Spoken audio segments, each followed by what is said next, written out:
포기 못하니 내 모든 것 내어주고 나 그들을 얻으리라. 여호와께 돌아가자.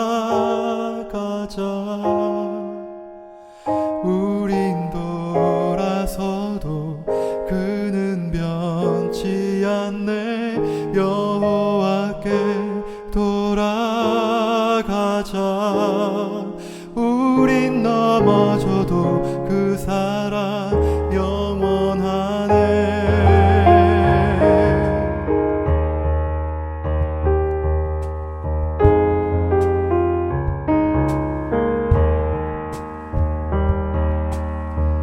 내 백성이 나를 떠나 돌아섰지만 내 사랑이 내 백성을 포기 못하니 내 모든 것 내어주고 나 그들을 얻으리라.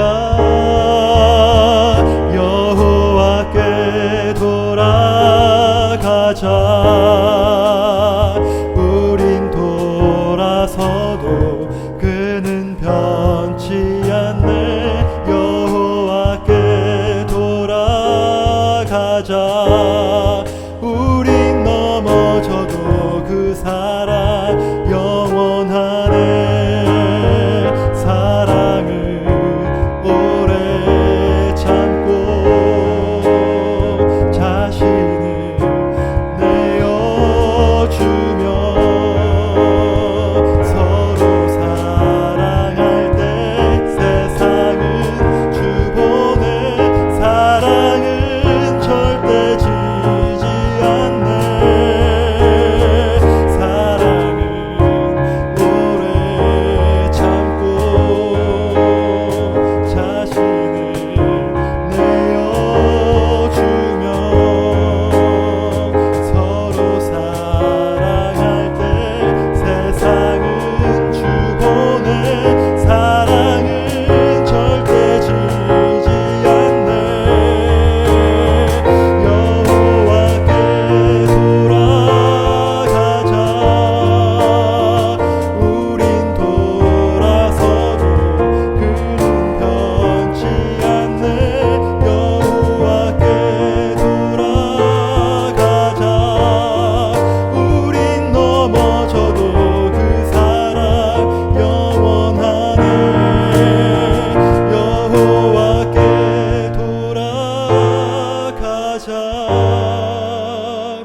우린 돌아서도 그는 변치 않네. 여호와께 돌아가자. 우린 넘어져도 그 사랑 영원하네.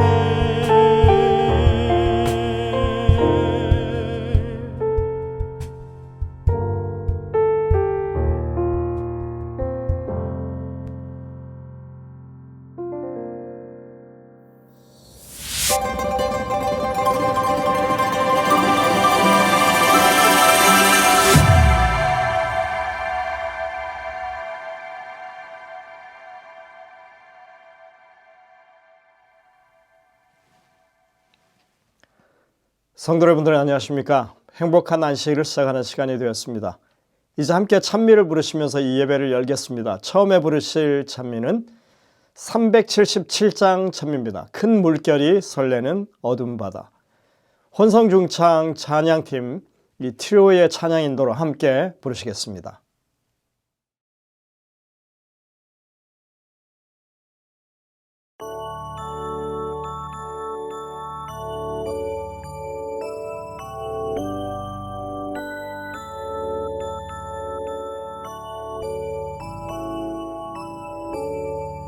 큰 물결이 설레는 어두운 바다 저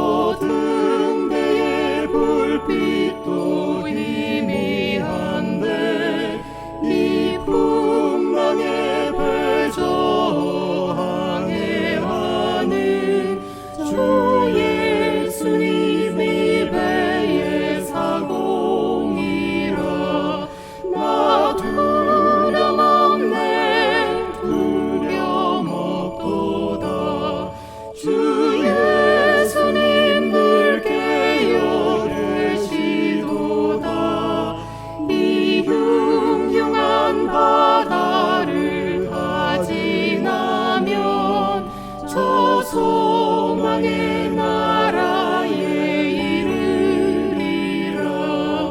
큰 풍랑이 이 배를 위협하며 저 깊은 물이 벌려 달려드나 이 고해에 노저 항해하는 주 예수님이 배의 사공이라.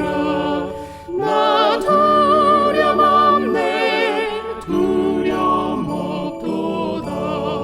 주 예수님 늘 깨어 계시도다. 이 흉흉한 바다를 다 지나면 저 소망의 나라에 이르리라. 큰 소리로 물결을 명하시면 이 바다는 고요히 잠자리라.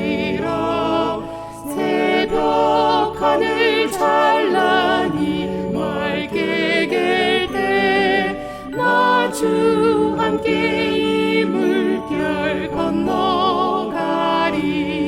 나 두려움 없네 두려움 없도다. 주 예수님 늘 깨어 계시도다. 이 흉흉한 바다를 다 지나면 저 소망의 나라에 이르리라.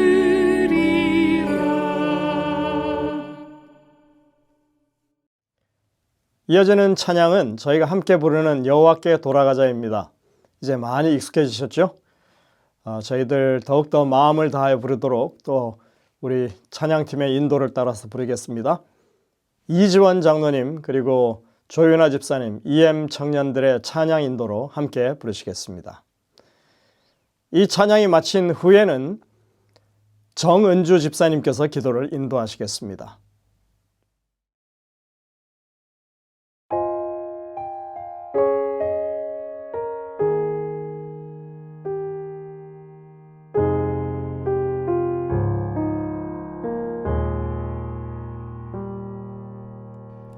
내 백성이 나를 떠나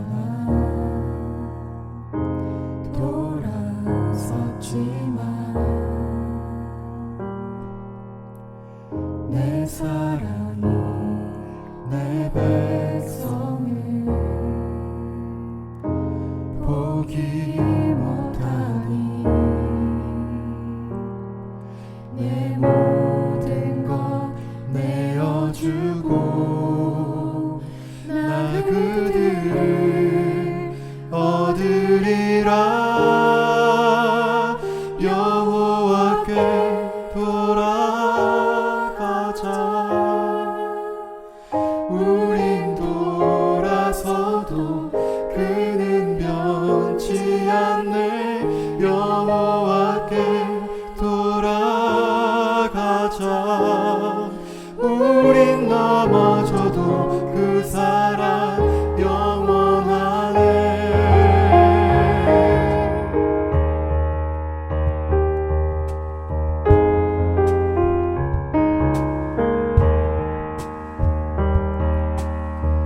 내 백성이 나를 떠나 돌아섰지만 내 사랑이 내 백성을 포기 못하니 내 모든 것 내어주고 나 그들을 얻으리라. 여호와께 돌아가자. 우린 돌아서도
하늘에 계신 우리 아버지, 복된 안식일을 맞이하여 우리의 창조주이시며 구세주 되시는 주님께 예배드리러 온라인으로 모아주시니 그 은혜에 감사드리옵니다.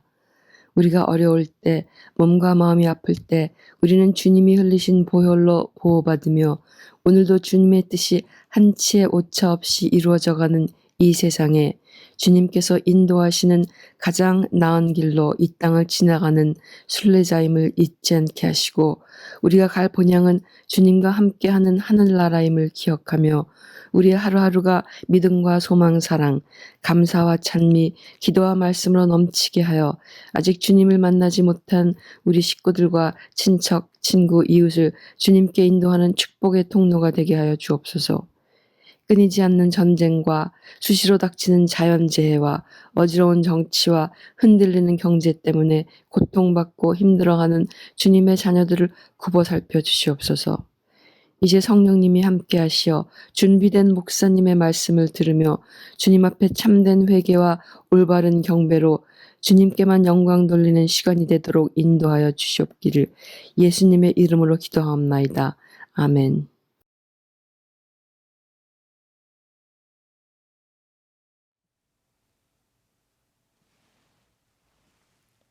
성도 여러분들, 한 주간 하나님의 은혜 가운데 평안하셨습니까? 오늘 맞는 이 안식일, 하나님께 주시는 평안과 기쁨과 행복이 넘치는 귀한 안식일 되시기를 간절히 바랍니다. 지난 일요일 오후에는 남가주 장로에서 주최하는 연합 야유회가 있었습니다. 저희 교회는 5분이 참여했지만 전체적으로 약 300명이 넘는 분들이 함께 참여하는 그런 흥겨운 잔치 마당이었습니다. 그렇게 예전만큼 활발하지는 않았지만 그래도 나름 의미 있고 또 친분을 돈독히 하는 그런 시간이었다고 생각이 됩니다. 여러분들 기회가 되시면 이런 모임에 함께 좀 참여해 주시기를 다시 한번 당부를 드립니다. 저희들이 이제 다음 달 6월이 되면은 어린이 성경학교가 열리게 되고요, 초순에. 그리고 남가주 장로회에서 주최하는 특별 신앙 부흥회가 저희 교회의 이 장소를 빌려서 6월 9일부터 14일까지 열리게 됩니다. 여러분들 기억하셨다가 그때 꼭 함께 참여해 주시고 또 직접 오시기 어려운 분들은 온라인으로 그렇게 참여하게 되시기를 바랍니다. 이번에 강사는 이국헌 교수입니다. 재림교회의 역사를 다루는 분으로 저희들이 아주 좋은 강의를 듣게 되리라고 생각이 됩니다.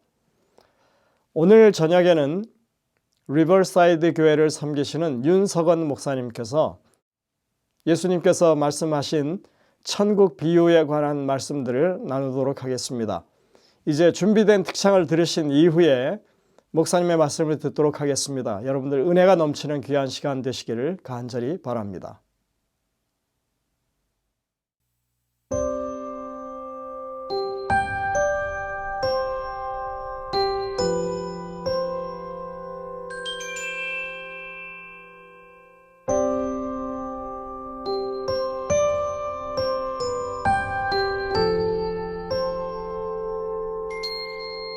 The love of God is greater far than tongue or pen can ever tell. It goes beyond the highest star and reaches to the lowest air. The guilty pair bow down with care. God gave His Son to win. His erring child He reconciled and pardoned from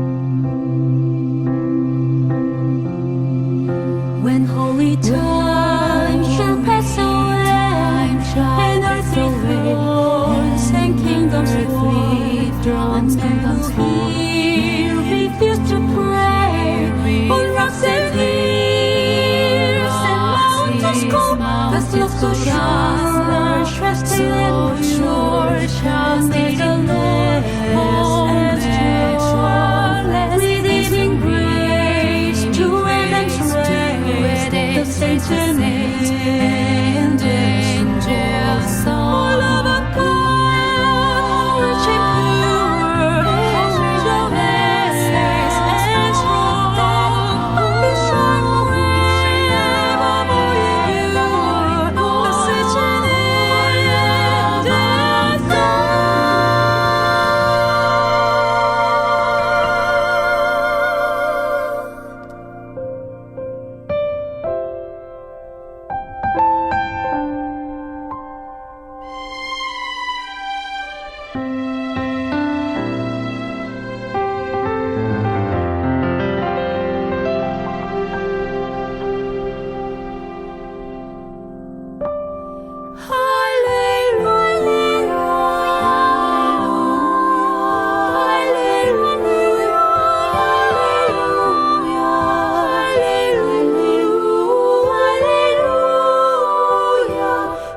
praise the Lord.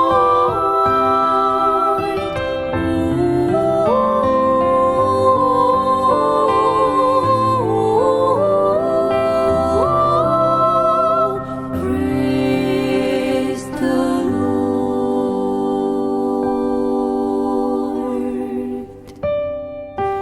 All creatures of our God and King, lift up your voice and with us sing. God and His Son with burden bring. Hallelujah,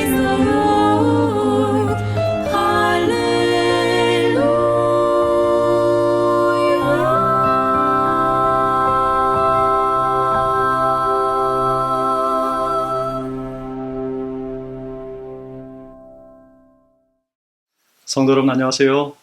안식일이 시작되는 행복한 시간에 말씀으로 여러분들을 만나게 되어서 반갑습니다. 저는 리버사이드 교회를 섬기는 윤석원입니다. 오늘 이 시간을 통해서 우리를 향하시는 하나님의 뜻을 더 선명하게 깨닫는 그런 귀한 시간이 되기를 소망합니다. 저는 오늘 비유 속 천국 이야기 감추인 보화라고 하는 제목으로 하나님 말씀을 전하려고 합니다. 먼저 마태복음 13장 44절의 말씀을 보겠습니다. 천국은 마치 밭에 감추인 보화와 같으니 사람이 이를 발견한 후 숨겨두고 기뻐하여 돌아가서 자기의 소유를 다 팔아 그 밭을 샀느니라. 2014년 2월 북캘리포니아에서 한 부부가 자신의 집 뒷뜰을 산책하다가 낡은 깡통의 윗부분이 땅 위로 나와 있는 것을 발견하게 되었습니다. 그것을 파보니 그 깡통 안에는 놀랍게도 금화가 가득 들어 있었습니다.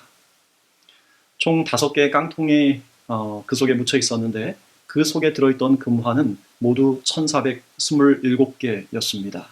그런데 이 동전들은 1847년부터 1894년까지 캘리포니아 조폐국에서 주저한 것으로 확인이 되었습니다. 그리고 전문가가 그 동전들을 확인해 보니 그 동전들은 골드 러시 때 묻혀진 것들로 가치가 무려 $10,000,000가 넘었습니다. 여러분도 이런 행운이 있다면 좋을까요? 오늘 저는 이것보다 더 확실한 보화를 여러분들에게 좀 소개하려고 합니다. 예수님 당시의 사람들은 아주 중요한 물건을 땅에 묻어서 보관을 하곤 했습니다. 왜냐하면 그 당시 절도와 강도가 빈번했고 그리고 통치자들이 바뀔 때마다 재산을 많이 가진 사람들에게 아주 엄청난 세금을 부과하는 그런 일들이 종종 있었기 때문이었죠. 또한 그 나라가 적군의 침입을 받아서 약탈될 위험이 항상 있었기 때문이었습니다. 그런 경우 잘 살다가도 갑자기 전쟁이 터지면 자신의 재산을 다 버리고 떠나야 했던 것입니다. 그러니 그 당시 사람들의 생각 속에 영원히 안전한 곳은 이 땅이라고 생각을 했던 거예요. 땅은 변하지 않는다고 생각했던 거예요. 여러분이 아시는 대로 한 달란트 받은 사람이 자신이 주인으로부터 받은 그 달란트를 잃어버리지 않으려고 어디에다가 묻었습니까? 바로 땅속이죠. 지금 우리 마태복음 13장에서 읽은 이 감추인 보화의 비유도 바로 그런 배경을 갖고 있습니다. 그런데 종종 주인이 죽거나 옥에 갇히든지 해서 다시 자기가 땅속에 묻어둔 그 재산을 찾지 못한 경우들은 땅속에 묻혀진 보물들이 다른 사람들에 의해서 발견되기도 했습니다. 예수님은 당시에 이런 소중한 물건, 귀중한 재산을 땅속에 감추는 그 습관들을 이런 관습들을 통해서 하나님의 나라의 원리를 우리에게 설명해 주고 계시는 것입니다. 우리가 익히 잘 알고 있는 이 감추인 보화의 이 비유를 제가 읽으면서 세 가지 질문이 제 마음속에 떠올랐습니다. 그리고 이 세 가지 질문에 대한 저의 묵상이 오늘 설교의 내용이 되겠습니다. 첫 번째 질문은 나는 과연 소유주인가 경작자인가 라고 하는 것입니다. 여러분, 이 비유에서 누가 그 밭 속에 감추어진 보화를 발견했습니까? 땅을 소유한 사람이었습니까? 아니면 그 땅을 경작하는 사람이었습니까? 보화를 발견한 사람은 그 땅을 소유한 사람이 아니라 경작하는 사람이었다는 거예요. 이것은 어떻게 보면 그냥 단순한 것 같지만, 그리고 평범한 것 같지만 아주 매우 중요한 진리를 저는 담고 있다고 생각합니다. 예수님 당시의 유대인들은 말하자면 하나님으로부터 축복을 받은 사람들이었어요. 그들은 땅을 소유하고 있었던 사람들입니다. 그리고 그들이 소유한 땅은 옥토였습니다. 그들에게는 성경을 가장 잘 알 수 있는 여러 가지 기회들이 주어졌지요. 왜냐하면 하나님께서는 그들과 유대 민족과 직접 언약을 맺으셨고 그들을 율법의 보관자로 삼으셨어요. 유대인들이 구약 당시에 성소에서 드렸던 그 희생 제도는 하나님께서 직접 그들에게 계시하신 것입니다. 그리고 그 성소의 표상과 상징 속에 구속의 위대한 진리가 마치 보화처럼, 땅속에 숨겨진 보화처럼 그 속에 감추어져 있었습니다. 하지만 예수님께서 그 희생 제도의 실체로 이 땅에 오셨을 때 유대인들은 그분을 알아보지 못했습니다. 심지어 성전에서 아기 예수님을 봉헌했던 그 제사장마저도 초라한 부모의 모습 속에 가려진 하늘의 영광을 식별하지 못했던 거예요.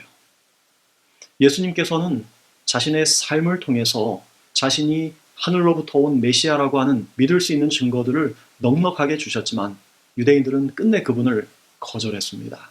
왜냐하면 그들의 눈이 아주 이기적인 욕망과 세속적인 위대함 속에 완전히 가려져 있었기 때문이었지요.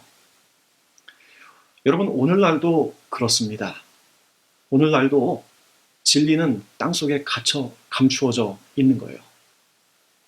성경 욥기 28장에서 욥은요, 아주 재미있는 이야기를 합니다.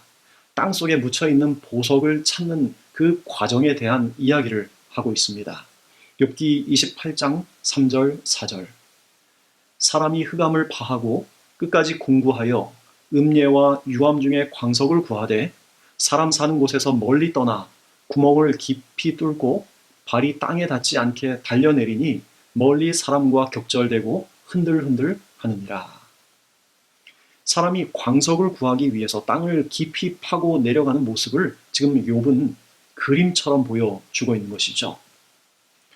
그 다음 5절 6절을 조금 더 보겠습니다. 5절 6절. 지면은 식물을 내나 지하는 불로 뒤집는 것 같고 그 돌 가운데에는 남보석이 있고 사금도 있으며. 이 성경 욥기서는 지금부터 거의 한 3,500년 전에 기록되었어요. 어쩌면 오늘날처럼 이 지질학에 대한 이해가 발달하지 않고 그 이해가 부족했던 때였을 것입니다.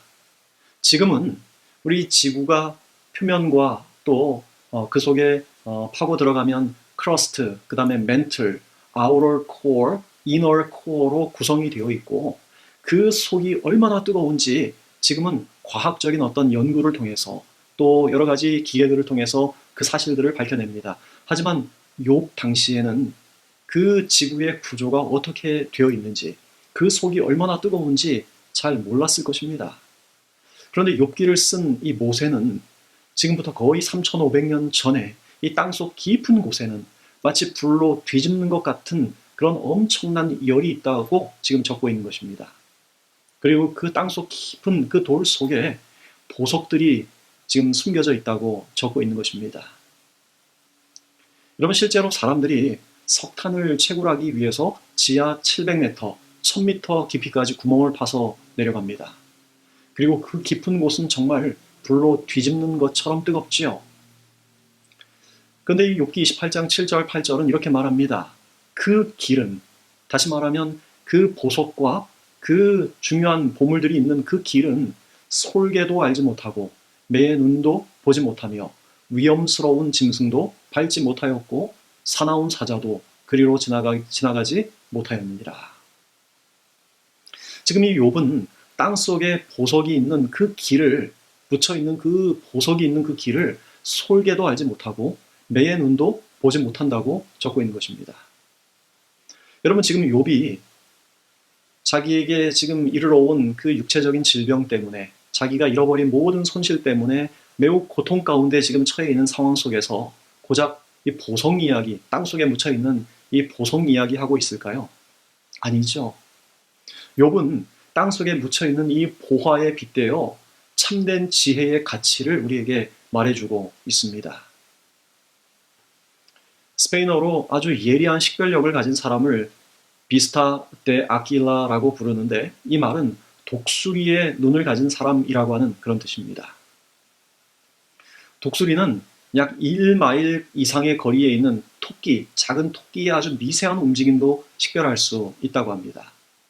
그것은 빛을 받아들이는 원추세포가 사람들보다 5배나 더 많은 100만 개나 있고 황반이 2개이기 때문에 사람보다 4배에서 8배를 멀리 볼 수 있기 때문이라고 말합니다. 그런데 이 욥기에서 솔개와 매는 아주 안목과 통찰력이 뛰어난 사람을 말합니다. 다시 말하면 이 세상의 지식에 통찰력이 있는 사람들을 뜻하는 그런 표현들이죠. 그리고 위험스러운 짐승과 사자는 권세와 힘이 있는 그런 사람들을 상징하는 것입니다. 그런데 그런 사람들조차, 안목과 통찰력이 있고 이 세상에 권세와 힘이 있는 그런 사람들조차도 땅속에 묻혀있는 보화를 발견하지 못한다는 거예요. 마찬가지로 하늘의 지혜는 이 세상 지식에 통찰력이 있는 사람이나 어떤 힘 있는 사람이 발견할 수 있는 것이 아니라는 것이죠. 오히려 어린 아이들 혹은 배우지 못한 갈릴리의 어부들, 성전에서 예배하던 안나와 시므온처럼 노인들, 그들이 그것을 보고 발견하고 기뻐하는 것입니다. 그래서 고린도전서 2장 14절은 육에 속한 사람은 하나님의 성령의 일을 받지 아니하나니 저희에게는 미련하게 보임이요 또 깨닫지도 못하나니 이런 일은 영적으로라야 분변함이니라 라고 그렇게 말씀하고 있습니다. 하나님의 백성들은 영적인 안목을 가져야 합니다. 비록 이 세상의 지식에 대해서는 미련할지라도 하늘의 지식에 대해서는 아주 예리한 분별력을 가지고 살아야 합니다. 여러분, 우리 제7일 안식일 예수재림교회는 성경적인 진리를 가진 교회이죠. 하지만 우리가 진리를 가지고 있다고 해서 전부는 아닙니다. 남은 자손이라고 하는 우리의 영적인 아이덴티티, 그 영적인 사실만으로는 우리의 구원이 결정되지 않습니다. 성경의 진리가 내 삶을 움직이는, 변화시키는 실제적인 동력이 되지 못한다면 우리는 옥토의 소유주일지는 몰라도 그 옥토 속에 감추어진 보화를 발견한 사람은 되지 못하는 것이죠. 정호승이라고 하는 시인이 쓴 윤동주 시집이 든 가방을 들고라고 하는 시가 있습니다. 그 시가 이렇습니다. 나는 왜 아침 출근길에 구두에 질펀하게 오줌을 싸놓은 강아지도 한 마리 용서하지 못하는가? 윤동주 시집이 든 가방을 들고 구두를 신는 순간 새로 갈아 신은 양말에 축축하게 강아지의 오줌이 스며들 때 나는 왜 강아지를 향해 이 개새끼라고 소리치지 않고는 견디지 못하는가? 개나 사람이나 풀잎이나 생명의 무게는 다 똑같은 것이라고 산에 개를 데려왔다고 시비를 거는 사내와 멱살잡이까지 했던 내가 왜 강아지를 향해 구두를 내던지지 않고는 견디지 못하는가? 세상에서 가장 어려운 일은 사람의 마음을 얻는 일이라는데 나는 한 마리 강아지의 마음도 얻지 못하고 어떻게 사람의 마음을 얻을 수 있을까? 진실로 사랑하기를 원한다면 용서하는 법을 배워야 한다고 윤동주 시인은 늘 내게 말씀하시는데 나는 밥만 많이 먹고 강아지도 용서하지 못하면서 어떻게 인생의 순례자가 될 수 있을까? 강아지는 이미 의자 밑으로 들어가서 보이지 않는다. 오늘도 강아지가 먼저 나를 용서할까봐 두려워라. 여러분, 이 시가 참 재미있지 않습니까? 이 시인은 고상하게 자신이 시집은 들고 밖으로 나가고 있지만은 자신의 구두 속에 오줌을 싸놓은 강아지 한 마리를 향한 그 분노를 멈추지 못했던, 그래서 자신이 참 초라하게 느껴지는 이 자신의 마음을, 심정을 시에 담은 것입니다. 우리가 그리스도인이라고 고백하면서, 심지어 남은 교인이라고 자처하면서 우리가 가진 성경의 진리에 대해서 자랑스럽게 말을 하지만, 우리가 우리 옆에 있는 우리에게 실수하고 연약한 사람에게 용서의 정신을 품지 못하고 그들을 향해서 우리의 사랑의 마음을 품지 못하고 쉽게 분노하고 쉽게 화를 내는 오늘 우리의 모습을 꼬집는 그런 시가 아닌가요? 사도행적 49쪽에는 이런 말씀을 기록하고 있습니다. 성령의 역사하심을 통하여 가장 연약한 사람도 하나님께 대한 믿음을 행사함으로 그들에게 맡겨진 능력을 증진시키는 법과 성화되고 우아해지며 고상하게 되는 법을 배웠다. 겸손히 성령에 변화시키는 감화에 복종하였을 때 그들은 신성의 충만함을 받고 거룩한 형상으로 변화되었다. 여러분, 이 감추인 보화 가운데, 이 비유 가운데에서 보화를 발견한 사람은 그 땅을 소유하고 있는 사람이 아니라 그 땅을 경작하고 있었던 농부였다는 사실을 기억하십시오. 말씀을 부지런히 읽고 그것을 삶에 적용하면서 성령께서 빚어주시는 새 생명을 우리 모두가 발견하게 되기를 간절히 바라겠습니다. 두 번째 질문은, 나는 과연 작은 일에 충성하며 사는가라고 하는 것입니다. 이 비유에서 농부는 그곳에 보화가 묻혀 있을 것이라고 하는 그 기대를 가지고 땅을 판 것이 아니죠. 오히려 땅을 파는 것이 그의 매일의 의무였습니다. 그리고 그 의무에 충실하다가 값진 보화를 발견한 것입니다. 어쩌면 땅속 깊이 묻혀져 있는 그 값진 보화를 발견하기 위해서 그는 그 거칠고 자갈이 많은 이 밭을 아주 깊게 갈았을 것입니다.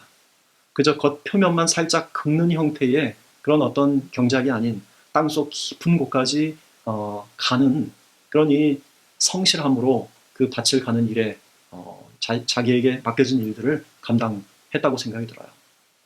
만약 그 사람이 그저 건성건성으로 남의 텃밭이나 가꿔보자라고 하는 어떤 사꾼의 심정으로 일을 했더라면 그 땅속 깊이 묻혀있는 보화를 발견할 수 있었을까요? 아니에요. 그는 땅을 깊이 갈았습니다. 땅의 어느 한 부분만을 간 것이 아니라 전체를 갈았어요. 비유 속의 농부는 일상의 일에 아주 성실하고 부지런한 사람이었음을 우리는 기억해야 합니다. 그는 매일의 보잘것없는 작은 일들에 자신의 마음과 온 정성을 쏟았던 사람임을 알게 된 것이죠. 자기에게 더 큰 일이 주어지기만을 기다리는 사람들이 있습니다. 나는 왜 이렇게 교회에서 중요하지 않은 일들만 맡고 있을까? 이런 사람들은 자기에게 주어진 그 작은 일들을 하찮게 여깁니다. 하지만 기억하십시오. 하나님은 작은 일에 충성된 사람에게 큰 것을 맡긴다라고 하는 사실을 잊지 않게 되기를 간절히 바랍니다. 제가 어느 한 목사님과 대화할 기회가 있었는데 그분에게 어떻게 이 미국 목회를 하시게 되었습니까? 라고 제가 물었습니다. 그랬더니 그 목사님께서 저에게 이렇게 이야기를 해요. 자신은 미국에 올 생각이 전혀 없었는데 한국에서 아주 작은 교회에서 목회할 때 그곳에서 만났던 한 여집사님 때문에 이곳에 오게 되었다는 거예요. 그래서 어떤 일인가 여쭤보았더니 그 여집사님의 남편이 있었는데 그 남편이 이 집사님의 신앙을 아주 매우 극심하게 반대를 했다는 것입니다. 그런데 그러던 남편이 병에 걸려서 병원에 입원을 하게 되었을 때 이 목사님께서 1년 반 동안 매일 아침마다 그 남편이 이 입원해 있는 병원으로 매일 아침마다 출근을 한 거예요. 그래서 1년 반 동안 그 남편을 하루도 빠짐없이 계속 방문한 것에 그분이 깊이 감동을 받고 침례를 받았어요. 그리고 그 남편은 몇 개월 후에 죽었습니다. 그리고 그 가족은 이제 미국으로 이사를 오면서 이 목사님과 연락이 완전히 끊어졌어요. 그러다 그 여집사님께서 이제 미국에서 다니는 교회에서 목회자를 찾는 중에 자신의 가정을 위해서 그렇게 헌신했던 그 목사님, 미국에는 전혀 연고가 없는 그 목사님을 추천하게 된 것입니다. 그래서 그 목사님께서 미국에 오시게 되었다는 이야기를 제가 들으면서 한 사람에게 베푼 일상의 정말 작은 친절이 그것이 어떤 결과가 맺혀질지는 전혀 알 수 없지만 그 작은 친절이 사람의 운명을 완전히 바꾸어 놓을 수도 있구나라고 하는 생각을 하게 되었습니다. 여러분, 요셉을 기억하죠? 요셉은 보디발의 집에서 무려 10년 동안이나 비천한 노예가 하는 일을, 그 일상의 일을 했어요. 그때 그를 통해서 하나님의 축복이 보디발의 집과 밭에 있는 모든 소유에 미쳤다고 성경은 이야기합니다. 심지어 요셉은 감옥에서조차 다른 사람을 도울 기회를 찾기 위해서 바쁘게 움직였습니다. 그런 그의 신실함, 그의 성실함의 대가가 무엇이었습니까? 창세기 40장 23절은 이렇게 말합니다. 술 맡은 관원장이 요셉을 기억하지 않고 잊었더라. 요셉이 감옥에서 성실하게 했던 모든 수고는 물거품이 된 것처럼 보여요. 왜냐하면 요셉이 은혜를 베풀었던 그 술 맡은 관원장이 요셉을 기억하지 않고 잊어버렸기 때문에요. 하지만 하나님은 요셉의 성실을 잊지 않으셨습니다. 오히려 그가 처했던 13년의 가장 불리했던 경험들, 그 환경들, 보디발의 노예가 되고 감옥의 죄수가 되었던 그 환경들은 요셉이 왕 앞에 서기 위해 꼭 필요한 훈련들이 되었지요. 다윗도 양을 치는 일에 최선을 다했습니다. 맹수들로부터 자기에게 맡겨진 양들을 지키기 위해서 그는 부지런히 물매를 연습했습니다. 그리고 그 일상의 과정에서 골리앗을 향해 나아갈 수 있는 용감, 그 용맹을 배웠던 것이죠. 다니엘에게 있어서 먹고 마시는 일은 아주 사소한 일, 아주 작은 일처럼 보였지만 하나님의 이름은 그 사소한 일들을 통해서 높임을 받았다고 한 사실을 잊지 말아야 합니다. 부조 선지자 222쪽은 이렇게 이야기합니다. 생활의 사소한 일이 품성 개발에 끼치는 영향을 올바로 아는 사람은 심히 적다. 우리가 해야 할 일 중에 참으로 하찮은 일은 아무것도 없다. 우리가 날마다 직면하는 여러 가지 환경은 우리의 충성을 시험하여 우리로 하여금 더 큰 책임을 질 수 있는 자격을 갖추게 한다라고요. 여러분에게 주어진 일상의 작은 의무에 충성할 수 있기를 간절히 바랍니다.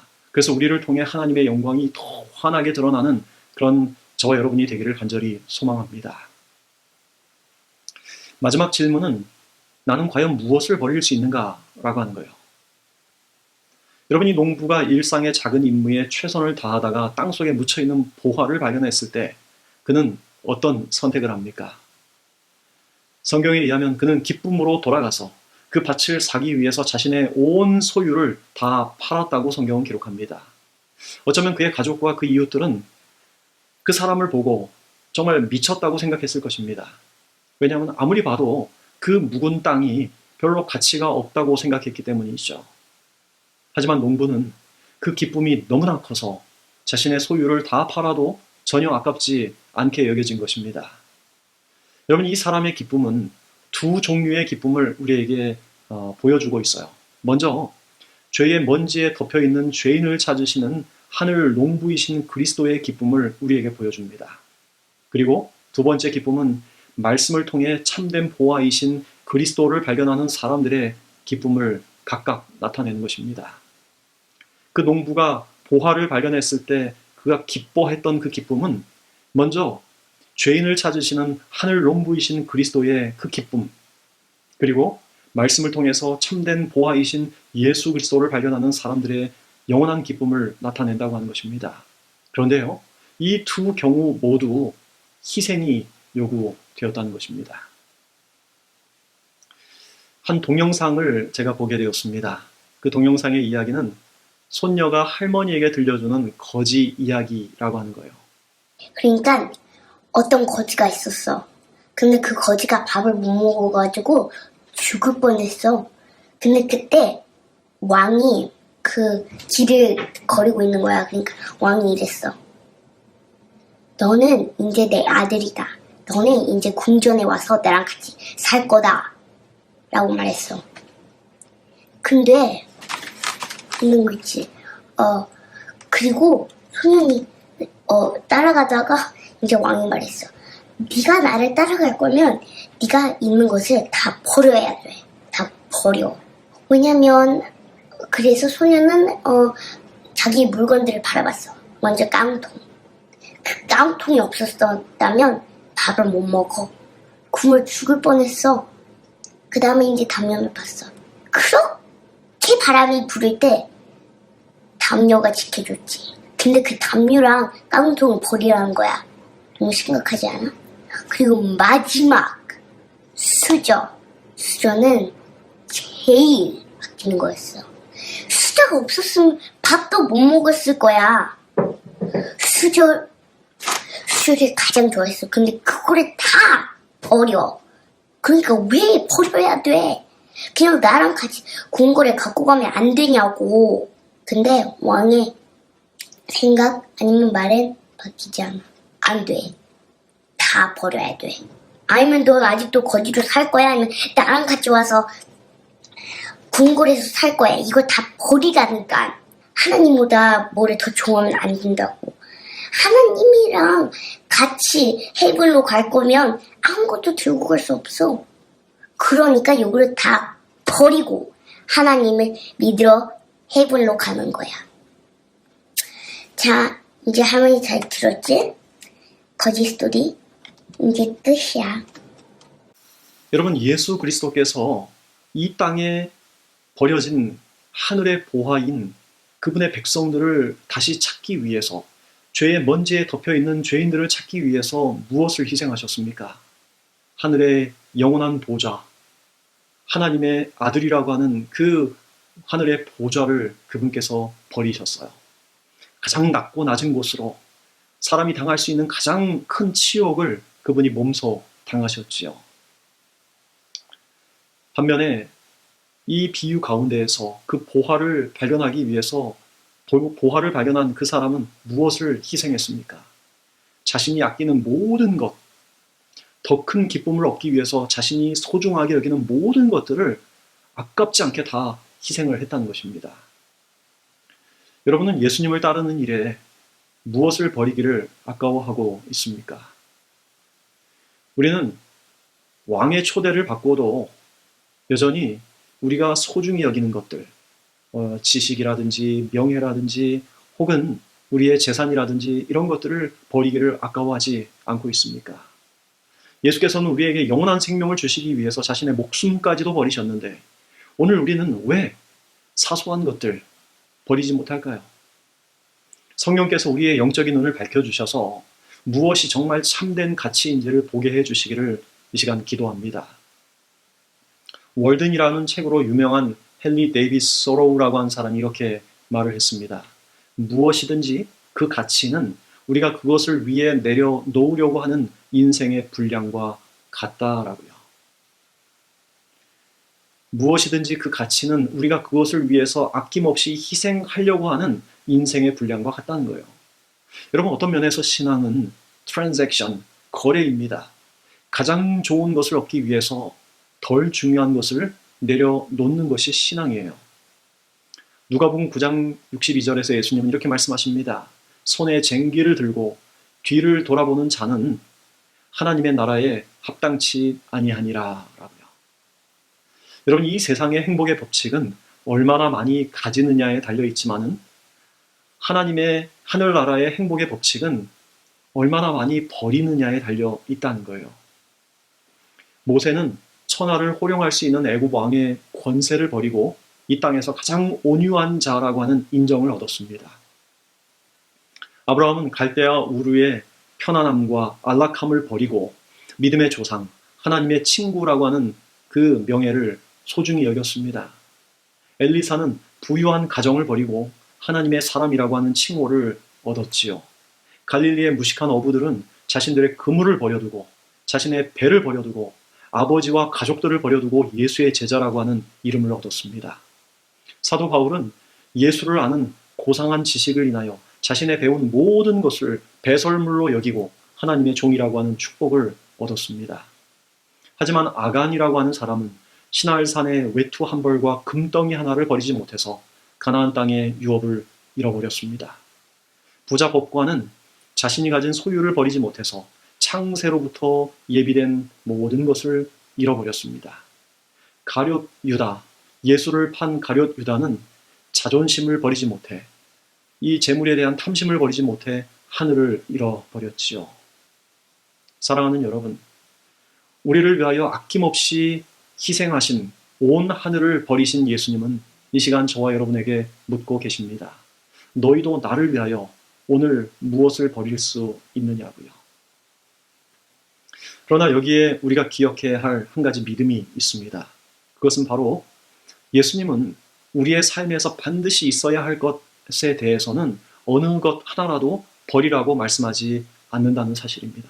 예수님께서 우리에게 버리도록 요구하시는 것은 그것이 결국에는 우리의 삶을 영생이 아닌 사망으로 이끌고 갈, 반드시 버려야 하나님께 나아갈 수 있는 것이기 때문입니다.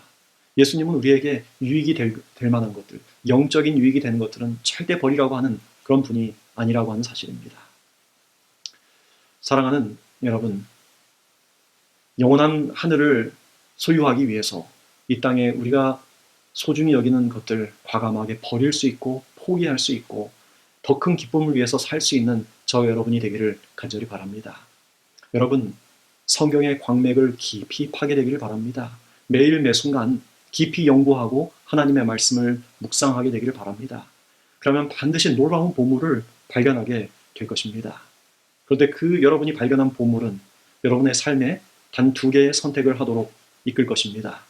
그것은 여러분이 가진 모든 것을 희생하도록 해서 그 영원한 삶의 가치, 그 영원한 보화를 얻도록 하든지, 아니면 그 희생이 아까워서 그냥 내가 발견한 보화를 땅속에 영원히 묻어두는 선택을 하도록 하든지 말입니다. 오늘 여러분은 어떤 선택을 하기를 원하십니까? 감추인 보화, 그 속에 나타난 영원한 생명의 보화를 저 여러분이 다 찾게 되기를 간절히 소망하면서 말씀을 마치겠습니다. 함께 기도하겠습니다. 하늘에 계시는 사랑의 아버지 하나님, 감추인 보화 되시는 예수 그리스도, 하지만 우리가 진지하고 또 우리가 성실하게 하나님 말씀을 연구한다면 누구나 찾을 수 있는 그 감추인 보화이신 예수 그리스도를 날마다 발견하는 기쁨을 얻을 수 있도록 인도하여 주시옵소서. 그것을 발견했을 때 그것이 우리의 삶의 중요한 선택을 요구할 때 우리는 기뻐 내가 가진 이 세상의 것들을 희생할 줄 알고 또 버릴 줄 아는 선택을 통하여 그 영원한 이 보화를 우리가 누리고 또 소유하는 그런 하나님의 친백성이 되도록 축복하여 주시기를 예수님의 이름으로 간절히 기도합니다. 아멘.